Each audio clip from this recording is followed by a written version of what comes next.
నీ స్థితి ఇంతకు పూర్వం ఉన్నదానికంటే మెరుగ్గా ఉన్నట్లుగా నువ్వు అనుభూతి చెందుతున్నావంటే భగవంతుడికి కృతజ్ఞతలు చెప్పుకోవాలి.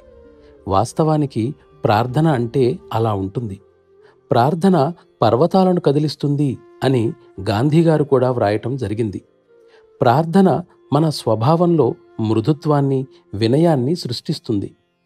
ఈ మృదుత్వంతోనూ వినయంతోనూ మన సామాన్లతో మనమే ఏర్పరచుకున్న బంధాలన్నీ తొలగిపోతాయి.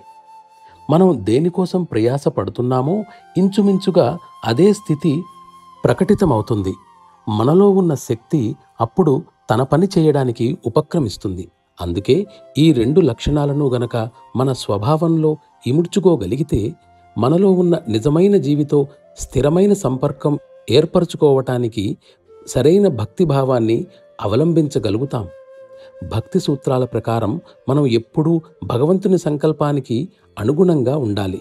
కాబట్టి సోదరా, నువ్వు పిల్లల స్వభావాన్ని సరిదిద్దే ప్రయత్నంలో నువ్వు ప్రదర్శించినట్లుగా ఈ మొండి వైఖరిని అవలంబించటం మానుకో. మనకు కావలసినట్లుగా ఆ భగవంతుని బలవంతం చేయడం అనేది భక్తి సూత్రానికి విరుద్ధం. ప్రపంచంలోని ఏ మతమూ దీనిని సమర్థించదు. లేకపోతే ఈ మొండి వైఖరి అహాన్ని భారంగా అయ్యే విధంగా ఎటువంటి ముద్రలను ఏర్పరచుకుంటుందంటే దానిని నిర్మూలించటం అనేది కష్టమైపోతుంది.